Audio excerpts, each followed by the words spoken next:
इन्होंने हमारे ऑफिस पे धमकाकर, ऑफिस को तोड़कर हमें चैलेंज दिया है।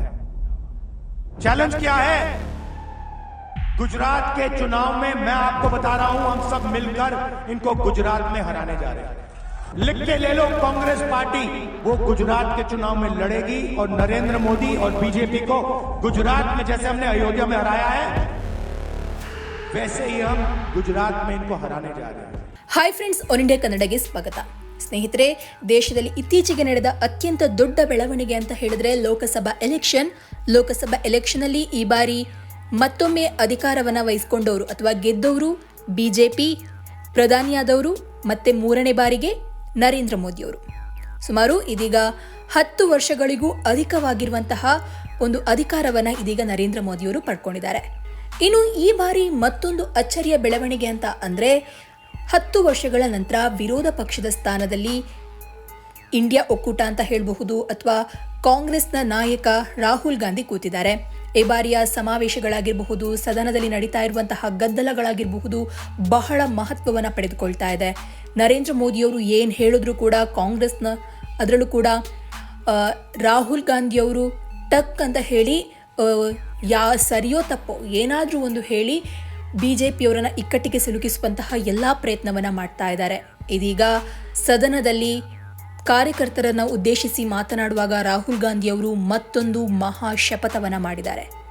ಏನದು ನೋಡೋಣ. ಹಾಗೆ ಉತ್ತರ ಪ್ರದೇಶದಲ್ಲಿ ಬಿಜೆಪಿಗೆ ಸೋಲಾದ ಬಳಿಕ ಅಲ್ಲಿ ಯಾವ ರೀತಿಯ ಬೆಳವಣಿಗೆ ಆಗ್ತಾ ಇದೆ, ಪಕ್ಷದ ನಾಯಕರಿಗೆ ಯಾವ ರೀತಿಯಾದಂತಹ ಒಂದು ಶಾಕ್ ಕೊಡಲಾಗ್ತಾ ಇದೆ, ಇದನ್ನು ಕೂಡ ಈ ವರದಿಯಲ್ಲಿ ನೋಡೋಣ. ಸ್ನೇಹಿತರೆ, ಲೋಕಸಭಾ ಚುನಾವಣೆಯಲ್ಲಿ ಬಿಜೆಪಿಗೆ ತುಂಬಾ ಭರವಸೆಯ ರಾಜ್ಯ ಅಂತ ಅಂದ್ರೆ ಉತ್ತರ ಪ್ರದೇಶವಾಗಿತ್ತು. ಆದರೆ ಉತ್ತರ ಪ್ರದೇಶದಲ್ಲಿ ಬಿಜೆಪಿಗೆ ನಂಬಲಾರದಷ್ಟು ನೋವು ಕೊಡಲು ಕಾಂಗ್ರೆಸ್ ಹಾಗೂ ಇಂಡಿಯಾ ಮೈತ್ರಿಕೂಟ ಯಶಸ್ಸು ಕಂಡಿದ್ವು. ಆಗ ಬಿಜೆಪಿಯನ್ನ ಮಕಾಡೆ ಮಲಗಿಸಿ ತನ್ನ ಆತ್ಮವಿಶ್ವಾಸವನ್ನ ಹೆಚ್ಚಿಸಿಕೊಳ್ಳುವಲ್ಲಿ ಕಾಂಗ್ರೆಸ್ ಯಶಸ್ಸನ್ನ ಕಂಡಿತು. ಅದು ಕೂಡ ಬಿಜೆಪಿಯ ಜಂಗಾಬಲವನ್ನೇ ಅಡಗಿಸೋದ್ರ ಮೂಲಕ ಅನ್ನೋದು ಇನ್ನೂ ವಿಶೇಷ. ಇದೇ ಅಲೆಯಲ್ಲಿ ತೇಲ್ತಾ ಇರುವಂತಹ ಕಾಂಗ್ರೆಸ್ ಬಿಜೆಪಿ ವಿರುದ್ಧ ಮತ್ತೊಂದು ಶಪಥವನ್ನ ಮಾಡಿದೆ. ರಾಮ ಜನ್ಮಭೂಮಿಯಲ್ಲಿ ಬಿಜೆಪಿಗೆ ಮಾಡಿರೋದು ಮುಖಭಂಗದಂತೆ ಗುಜರಾತ್ನಲ್ಲಿ ಪ್ರಧಾನಿ ನರೇಂದ್ರ ಮೋದಿ ಹಾಗೂ ಇತರ ಬಿಜೆಪಿ ನಾಯಕರನ್ನ ಕೂಡ ಸೋಲಿಸಿ ಅವಮಾನ ಮಾಡ್ತೇವೆ ಅಂತ ಕಾಂಗ್ರೆಸ್ ನಾಯಕ ರಾಹುಲ್ ಗಾಂಧಿ ಅಹಮದಾಬಾದ್ನಲ್ಲಿ ಹೇಳಿದ್ದಾರೆ. ಏನು ಪಕ್ಷದ ಕಾರ್ಯಕರ್ತರನ್ನ ಉದ್ದೇಶಿಸಿ ಮಾತನಾಡಿದ ಸಂಸತ್ ವಿರೋಧ ಪಕ್ಷದ ನಾಯಕ ರಾಹುಲ್ ಗಾಂಧಿ, ನಾವು ಜೊತೆಗೂಡಿ ಉತ್ತರ ಪ್ರದೇಶದಲ್ಲಿ ಮೋದಿ ಅವರನ್ನ ಸೋಲಿಸಿದ್ದೇವೆ. ಅಯೋಧ್ಯೆಯಲ್ಲಿ ಅವರನ್ನ ಸೋಲಿಸಿರುವಂತೆಯೇ ಗುಜರಾತ್ನಲ್ಲಿ ಕೂಡ ನರೇಂದ್ರ ಮೋದಿ ಮತ್ತು ಬಿಜೆಪಿಯನ್ನ ಮಣಿಸುತ್ತೇವೆ ಅಂತ ವಿಶ್ವಾಸವನ್ನ ವ್ಯಕ್ತಪಡಿಸಿದ್ದಾರೆ. ಅಯೋಧ್ಯೆಯಲ್ಲಿ ವಿಮಾನ ನಿಲ್ದಾಣ ನಿರ್ಮಿಸುವಾಗ ಜನರು ತಮ್ಮ ಭೂಮಿಯನ್ನ ಕಳೆದುಕೊಂಡ್ರು. ರಾಮ ಮಂದಿರದ ಪ್ರಾಣ ಪ್ರತಿಷ್ಠಾಪನೆ ಕಾರ್ಯಕ್ರಮಕ್ಕೆ ಅವರಿಗೆ ಯಾರಿಗೂ ಕೂಡ ಆಹ್ವಾನ ಸಿಗಲಿಲ್ಲ. ಅಲ್ಲಿನ ಸ್ಥಳೀಯರ ನೋವಿಗೆ ಕಾರಣವಾಗಿತ್ತು. ಹೀಗಾಗಿ ಅಲ್ಲಿನ ಜನ ಮೋದಿ ವಿರುದ್ಧ ತಿರುಗಿ ಬಿದ್ರು. ಹೀಗಾಗಿ ರಾಮನ ಭೂಮಿಯಲ್ಲಿಯೇ ಬಿಜೆಪಿ ಸೋಲು ಕಾಣುವಂತಾಯಿತು ಅಂತ ಇತ್ತೀಚೆಗಷ್ಟೇ ವಿರೋಧ ಪಕ್ಷದ ನಾಯಕ ರಾಹುಲ್ ಗಾಂಧಿ ಸಂಸತ್ನಲ್ಲಿ ಹೇಳಿದ್ರು. ಇನ್ನು ಏರ್ಪೋರ್ಟ್ ನಿರ್ಮಾಣವಾದಾಗ ಅಯೋಧ್ಯ ರೈತರು ತಮ್ಮ ಜಮೀನನ್ನ ಕಳೆದುಕೊಂಡ್ರು. ರಾಮ ಮಂದಿರದ ಉದ್ಘಾಟನಾ ಸಮಾರಂಭಕ್ಕೆ ತಮ್ಮನ್ನ ಯಾರೊಬ್ರು ಕೂಡ ಆಹ್ವಾನಿಸದೆ ಇದ್ದಾಗ ಅಯೋಧ್ಯ ಜನರು ಬೇಸರಗೊಂಡ್ರು. ಅಯೋಧ್ಯೆಯನ್ನ ಕೇಂದ್ರವಾಗಿಸಿ ಅಡ್ವಾಣಿ ಆರಂಭಿಸಿದ ಚಳುವಳಿಯನ್ನ INDIA ಮೈತ್ರಿಕೂಟವು ಅಯೋಧ್ಯೆಯಲ್ಲಿಯೇ ಮಣಿಸಿದೆ ಅಂತ ರಾಹುಲ್ ಗಾಂಧಿಯವರು LK ಅಡ್ವಾಣಿಯವರ ರಾಮ ಜನ್ಮಭೂಮಿ ರಥಯಾತ್ರೆ ಚಳವಳಿಯನ್ನ ಉಲ್ಲೇಖಿಸಿ ಬಿಜೆಪಿಯನ್ನ ಬಾಯಿಗೆ ಬಂದಂತೆ ಬೈದು ತಮಾಷೆ ಮಾಡಿದ್ರು. ಮೋದಿ ಅವರು ಅಯೋಧ್ಯೆಯಲ್ಲಿ ರಾಮನ ಮಂದಿರ ನಿರ್ಮಾಣವಾಗ್ತಾ ಇದ್ದಂತೆ ಜನರು ಪ್ರೀತಿಯಿಂದ ಮತ ಹಾಕ್ತಾರೆ ಅಂತ ಭಾವಿಸಿದ್ರು. ಹೀಗಾಗಿ ಅಲ್ಲಿ ಸ್ಪರ್ಧಿಸಲು ಮುಂದಾಗಿದ್ರು. ಆದರೆ ಅವರ ಸಮೀಕ್ಷಾದಾರರು ಅಯೋಧ್ಯೆಯಲ್ಲಿ ಸೋಲು ಉಂಟಾಗಲಿದೆ, ಇದರಿಂದ ನಿಮ್ಮ ರಾಜಕೀಯ ಜೀವನವೇ ಅಂತ್ಯಗೊಳ್ಳಲಿದೆ ಅಂತ ಎಚ್ಚರಿಕೆ ನೀಡಿದ್ರಿಂದ ಹಿಂದೆ ಸರಿದ್ರು ಅಂತ ರಾಹುಲ್ ಗಾಂಧಿ ಆರೋಪಿಸಿದ್ರು. ಅಯೋಧ್ಯ ಪ್ರದೇಶವನ್ನ ಒಳಗೊಂಡಿರುವಂತಹ ಫೈಜಾಬಾದ್ ಲೋಕಸಭಾ ಕ್ಷೇತ್ರದಲ್ಲಿನ ಬಿಜೆಪಿ ಸೋಲಿನ ಕಾರಣಗಳನ್ನು ವಿವರಿಸಿದ ರಾಹುಲ್ ಗಾಂಧಿ, ರಾಮ ಮಂದಿರ ನಿರ್ಮಿಸಲು ಅಯೋಧ್ಯೆಯಲ್ಲಿ ಜನರಿಂದ ಭಾರೀ ಪ್ರಮಾಣದಲ್ಲಿ ಭೂಮಿಯನ್ನ ಸ್ವಾಧೀನಪಡಿಸಿಕೊಳ್ಳಲಾಗಿದೆ. ಆದರೆ ಇಲ್ಲಿಯವರೆಗೆ ನರೇಂದ್ರ ಮೋದಿ ಸರ್ಕಾರವು ಅವರಿಗೆ ಯಾವುದೇ ಪರಿಹಾರವನ್ನು ನೀಡಿಲ್ಲ. ರೈತರ ಜಮೀನಿನ ಮೇಲೆ ಅಯೋಧ್ಯೆಯಲ್ಲಿ ಅಂತಾರಾಷ್ಟ್ರೀಯ ವಿಮಾನ ನಿಲ್ದಾಣ ನಿರ್ಮಿಸಲಾಗಿದೆ. ಆ ಭೂಮಿ ಕಳೆದುಕೊಂಡ ರೈತರಿಗೂ ಬಿಜೆಪಿಯಿಂದ ಸಮರ್ಪಕ ಹಾಗೂ ಸರಿಯಾದ ಪರಿಹಾರ ನೀಡಲು ಆಗಿಲ್ಲ. ಇನ್ನೂ ಮೇಲಾಗಿ ರಾಮಮಂದಿರ ಉದ್ಘಾಟನೆ ಸಮಾರಂಭದಲ್ಲಿ ಅಯೋಧ್ಯೆಯ ಒಬ್ಬನೇ ಒಬ್ಬ ವ್ಯಕ್ತಿ ಭಾಗವಹಿಸಿರಲಿಲ್ಲ. ಹೇಗಾದ್ರೆ ಜನರು ಯಾರಾದ್ರೂ ಕೂಡ ನಾಯಕರನ್ನ ಮೆಚ್ತಾರಾ ಅಂತ ಪ್ರಶ್ನಿಸಿದ ರಾಹುಲ್ ಗಾಂಧಿ, ಈ ಸಂಗತಿಯೇ ಮತದಾರರ ಕೆರಳಿಕೆಗೆ ಕಾರಣವಾಗಿತ್ತು. ಹೀಗಾಗಿ ಎನ್ಡಿಎ ಸೋತು INDIA ಗೆಲ್ಲಲು ಇವುಗಳೇ ಕಾರಣ. LK ಅಡ್ವಾಣಿ ಅವರು ಅಯೋಧ್ಯ ಸುತ್ತಮುತ್ತ ಆರಂಭಿಸಿದ ಚಳುವಳಿಯನ್ನ ಬಿಜೆಪಿ ಸೋಲಿಸಿದೆ ಅಂತ ವಾಗ್ದಾಳಿಯನ್ನ ನಡೆಸಿದ್ರು. ಇನ್ನು ಅಯೋಧ್ಯೆಯ ರಾಮಮಂದಿರ ಉದ್ಘಾಟನಾ ಕಾರ್ಯಕ್ರಮದಲ್ಲಿ ಅದಾನಿ ಮತ್ತು ಅಂಬಾನಿ ಅವರನ್ನ ಕಾಣಬಹುದಾಗಿತ್ತು. ಆದರೆ ಯಾವ ಬಡ ವ್ಯಕ್ತಿಯೂ ಅಲ್ಲಿ ಕಾಣಿಸಿರಲಿಲ್ಲ. ಗುಜರಾತ್ನಲ್ಲಿ ಬಿಜೆಪಿ ಬೆಂಬಲಿಗರು ಕಾಂಗ್ರೆಸ್ ಕಚೇರಿಯನ್ನ ಧ್ವಂಸಗೊಳಿಸಿದಲ್ಲದೆ ಕಾರ್ಯಕರ್ತರ ಮೇಲೆ ಹಲ್ಲೆ ನಡೆಸಿದ್ದಾರೆ ಅಂತ ಆರೋಪಿಸಿದ್ರು. 2017ರಲ್ಲಿ ನಾವು 3 ತಿಂಗಳು ಕಠಿಣ ಪರಿಶ್ರಮವನ್ನ ಪಟ್ಟಿದ್ದೆವು. ಫಲಿತಾಂಶ ಉತ್ತಮವಾಗಿತ್ತು. ಈಗ ನಮಗೆ 3 ವರ್ಷಗಳಿವೆ.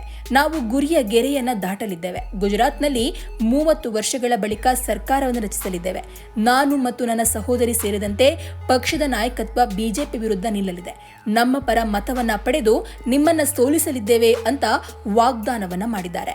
ಇನ್ನು ರಾಹುಲ್ ಗಾಂಧಿ ಈ ರೀತಿ ಶಪಥವನ್ನ ಮಾಡ್ತಾ ಇದ್ರೆ, ಇತ್ತ ಕಡೆಯಿಂದ ಲೋಕಸಭಾ ಚುನಾವಣೆಯಲ್ಲಿ ಕಳಪೆ ಸಾಧನೆ ಎಫೆಕ್ಟ್ ಉತ್ತರ ಪ್ರದೇಶದ ಹಲವು ಬಿಜೆಪಿ ಶಾಸಕರಿಗೆ ಟಿಕೆಟ್ ಕಡಿತ ಮಾಡುವಂತಹ ಒಂದು ಗುಸುಗುಸು ಕೇಳಿ ಬರ್ತಾ ಇದೆ. ಅಷ್ಟಕ್ಕೂ ಈ ಬೆಳವಣಿಗೆ ಏನು ಅನ್ನೋದನ್ನ ನೋಡೋದಾದ್ರೆ, ಕಳೆದ ಲೋಕಸಭಾ ಚುನಾವಣೆಯಲ್ಲಿ ಉತ್ತರ ಪ್ರದೇಶದಲ್ಲಿ ಭಾರತೀಯ ಜನತಾ ಪಕ್ಷದ ಕಳಪೆ ಪ್ರದರ್ಶನವನ್ನ ಗಮನದಲ್ಲಿ ಇಟ್ಕೊಂಡು ಮೊದಲ ಬಾರಿಗೆ ಬಿಜೆಪಿಯ ರಾಷ್ಟ್ರೀಯ ಸಂಘಟನಾ ಪ್ರಧಾನ ಕಾರ್ಯದರ್ಶಿ BL ಸಂತೋಷ್ ನೇತೃತ್ವದಲ್ಲಿ ಮಹತ್ವದ ಸಭೆ ನಡೆದಿದೆ ಅಂತ ಹೇಳಲಾಗ್ತಾ ಇದೆ.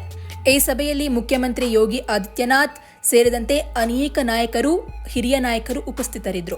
ಈ ಸಭೆಯಲ್ಲಿ ಪಕ್ಷದ ಕಳಪೆ ಸಾಧನೆಗೆ ಕಾರಣಗಳು ಮತ್ತು ಭವಿಷ್ಯದ ಹಿತದೃಷ್ಟಿಯಿಂದ ಉತ್ತಮ ಕಾರ್ಯತಂತ್ರ ರೂಪಿಸುವ ಬಗ್ಗೆ ಚರ್ಚಿಸಲಾಗಿದೆ ಅಂತ ಹೇಳಲಾಗ್ತಾ ಇದೆ. ಇನ್ನು ಮಾಹಿತಿಯ ಪ್ರಕಾರ ಬಿಜೆಪಿಯ ಹಿರಿಯ ನಾಯಕ BL ಸಂತೋಷ್ 2 ಸಭೆಗಳನ್ನು ನಡೆಸಲಾಗಿದೆ ಅಂತ ಹೇಳಲಾಗ್ತಾ ಇದ್ದು, ಇದರಲ್ಲಿ ಅನೇಕ ತೀರ್ಮಾನಗಳನ್ನು ತೆಗೆದುಕೊಳ್ಳಲಾಗಿದೆ ಅಂತಲೂ ಹೇಳಲಾಗ್ತಾ ಇದೆ. ಇನ್ನು ಈ ಗೌಪ್ಯ ಸಭೆಯಲ್ಲಿ BL ಸಂತೋಷ್ ಭವಿಷ್ಯದ ಕಾರ್ಯತಂತ್ರ ಮತ್ತು 10 ವಿಧಾನಸಭಾ ಕ್ಷೇತ್ರಗಳಲ್ಲಿ ನಡೆಯಲಿರುವಂತಹ ಉಪಚುನಾವಣೆ ಕುರಿತು ಚರ್ಚೆ ನಡೆಸಿದ್ದಾರೆ ಅಂತ ಹೇಳಲಾಗ್ತಾ ಇದೆ. ಇನ್ನು ಈ ಸಭೆಯಲ್ಲಿ ಉಪಚುನಾವಣೆ ಗೆಲ್ಲಲು ಕೈಗೊಳ್ಳಲಾಗ್ತಾ ಇರುವಂತಹ ಕ್ರಮಗಳು ಹಾಗೂ ಕಾರ್ಯತಂತ್ರದ ಕುರಿತು ರಾಷ್ಟ್ರೀಯ ಸಂಸ್ಥೆ ಸಚಿವರಿಗೆ ಸಿಎಂ ಯೋಗಿ ಆದಿತ್ಯನಾಥ್ ಮಾಹಿತಿಯನ್ನು ನೀಡಿದ್ದಾರೆ. ಇನ್ನು ಕೋರ್ ಕಮಿಟಿ ಸಭೆಯು ಮುಂಬರುವ ವಿಧಾನಸಭಾ ಉಪಚುನಾವಣೆಗಳ ಮೇಲೆ ನಿರ್ದಿಷ್ಟವಾಗಿ ಗಮನ ಹರಿಸಿದೆ ಮತ್ತು ಎಲ್ಲಾ 10 ಸ್ಥಾನಗಳನ್ನು ಗೆಲ್ಲಲು ಸಂಘಟನೆಯ ದೃಷ್ಟಿಕೋನದಿಂದ ಕಾರ್ಯತಂತ್ರವನ್ನು ಚರ್ಚಿಸಲಾಗಿದೆ ಅಂತ ಹೇಳಲಾಗ್ತಾ ಇದೆ. ಇನ್ನು ಲೋಕಸಭಾ ಚುನಾವಣೆ ಫಲಿತಾಂಶದ ಹಿನ್ನೆಲೆ ಬಿಜೆಪಿಯ 6 ಸ್ಥಳೀಯ ಮುಖಂಡರು ಮತ್ತು ಈ ಕ್ಷೇತ್ರಗಳ 6 ಉಸ್ತುವಾರಿಗಳೊಂದಿಗೆ BL ಸಂತೋಷ್ ಅವರ 2ನೇ ಸಭೆ ನಡೆಸಲಾಗಿದೆ ಅಂತ ಹೇಳಲಾಗಿದ್ದು, ಈ ಸಭೆಯಲ್ಲಿ ಪಕ್ಷ ಸೋತ ಕ್ಷೇತ್ರಗಳ ಶಾಸಕರ ಪಾತ್ರದ ಬಗ್ಗೆಯೂ ಚರ್ಚೆ ನಡೆಸಲಾಗಿದೆ ಅಂತ ತಿಳಿದು ಬಂದಿದೆ. ಇನ್ನು ಆಯಾ ವಿಧಾನಸಭಾ ಕ್ಷೇತ್ರಗಳಲ್ಲಿ ಪಕ್ಷದ ಲೋಕಸಭಾ ಅಭ್ಯರ್ಥಿಗಳಿಗೆ ಮತ ಪಡೆಯುವಲ್ಲಿ ವಿಫಲರಾದ ಪಕ್ಷದ ಶಾಸಕರಿಗೆ 2027ರ UP ವಿಧಾನಸಭಾ ಚುನಾವಣೆಯಲ್ಲಿ ಟಿಕೆಟ್ ಸಿಗದಿರುವಂತಹ ಸಾಧ್ಯತೆ ಇದೆ ಅಂತಲೂ ಹೇಳಲಾಗಿದೆ. ಇನ್ನು ಈ ಗೌಪ್ಯ ಮೀಟಿಂಗ್ ನಲ್ಲಿ ಅನೇಕ ವಿಷಯಗಳ ಬಗ್ಗೆ ಚರ್ಚಿಸಲಾಗಿದ್ದು, ಇನ್ನು ಅಬ್ ಕಿ ಬಾರ್ 400 ಪಾರ್ ಎಂಬ ಘೋಷಣೆ ಪಕ್ಷಕ್ಕೆ ಯಾವ ರೀತಿಯಲ್ಲಿ ಪ್ರತಿಕೂಲವಾಗಿದೆ ಅಂತ ಜನರು ಹೇಳಿದ್ದಾರೆ ಅಂತಲೂ ಹೇಳಲಾಗ್ತಾ ಇದೆ. ಇನ್ನು ಬಿಜೆಪಿ 400ಕ್ಕಿಂತ ಹೆಚ್ಚು ಸ್ಥಾನ ಪಡೆದರೆ ಸಂವಿಧಾನವನ್ನೇ ಬದಲಿಸುತ್ತೇವೆ ಅಂತ ಹೇಳಿ ಜನರ ದಾರಿಯನ್ನು ತಪ್ಪಿಸುವಲ್ಲಿ ವಿಪಕ್ಷಗಳು ಯಶಸ್ವಿಯಾಗಿವೆ ಅನ್ನುವಂತಹ ಒಂದು ಮಾತನ್ನು ಕೂಡ BL ಸಂತೋಷ್ ಅವರ ಕಿವಿಗೆ ಹಾಕಲಾಗಿದೆ. ಒಟ್ಟಿನಲ್ಲಿ ಇದೊಂದು ಹೈ ವೋಲ್ಟೇಜ್ ಸಭೆಯಾಗಿತ್ತು. ಇದರಲ್ಲಿ ಉಪಚುನಾವಣೆಯನ್ನ ಗೆಲ್ಲೇಬೇಕು, ಅಂದ್ರೆ ಉತ್ತರ ಪ್ರದೇಶದಲ್ಲಿ ನಡೆಯಲಿರುವಂತಹ ಉಪಚುನಾವಣೆಯಲ್ಲಿ ಗೆಲ್ಲಲೇಬೇಕು ಅನ್ನುವಂತಹ ಒಂದು ಆತ್ಮವಿಶ್ವಾಸವನ್ನ ಇದೀಗ ಬಿಜೆಪಿಗರು ಹೊಂದಿದ್ದಾರೆ. ಯಾಕಂದ್ರೆ ಗೆಲ್ಲೇಬೇಕಾದಂತಹ ಒಂದು ಪರಿಸ್ಥಿತಿ ನಿರ್ಮಾಣವಾಗಿದೆ. ಒಟ್ನಲ್ಲಿ ಸದನದಲ್ಲಿ ರಾಹುಲ್ ಗಾಂಧಿ ಅವರು ಶಪಥವನ್ನ ಮಾಡುವ ಮೂಲಕ ಅಬ್ಬರಿಸ್ತಾ ಇದ್ರೆ, ಇತ್ತ ಕಡೆಯಿಂದ ಬಿಜೆಪಿಗರು ಉತ್ತರ ಪ್ರದೇಶದ ಉಪಚುನಾವಣೆಯಲ್ಲಿ ಗೆಲ್ಲಲು ಸಕಲ ತಯಾರಿಯನ್ನ ನಡೆಸ್ತಾ ಇದ್ದಾರೆ. ಆದ್ರೆ ಕೊನೆಯ ರಿಸಲ್ಟ್ ಏನಾಗುತ್ತೆ, ಯಾರು ಗೆಲ್ತಾರೆ, ಯಾರು ಸೋಲ್ತಾರೆ, ಯಾರ ಮಾತು ಉಳಿಸ್ಕೊಳ್ತಾರೆ, ಶಪಥ ಮಾಡೋದು ಈಸಿ, ಅದನ್ನು ನೆರವೇರಿಸೋದು ತುಂಬ ಕಷ್ಟ ಇದೆ. ಅದನ್ನು ರಾಹುಲ್ ಗಾಂಧಿಯವರು ನೆರವೇರಿಸ್ತಾರಾ, ಏನಾಗುತ್ತೆ ಅನ್ನೋದು ಮುಂದಿನ ದಿನಗಳಲ್ಲಿ ಗೊತ್ತಾಗುತ್ತೆ. इन्होंने हमारे ऑफिस पे धमकाकर, ऑफिस को तोड़कर हमें चैलेंज दिया है. चैलेंज क्या है? गुजरात के चुनाव में मैं आपको बता रहा हूं, हम सब मिलकर इनको गुजरात में हराने जा रहे हैं.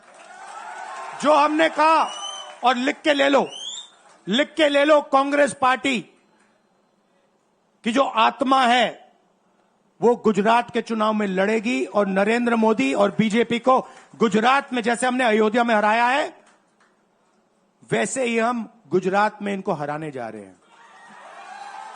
कौन हराएगा? हमारे लीडर हराएंगे, हमारे बब्बर शेठ टाइगर हराएंगे.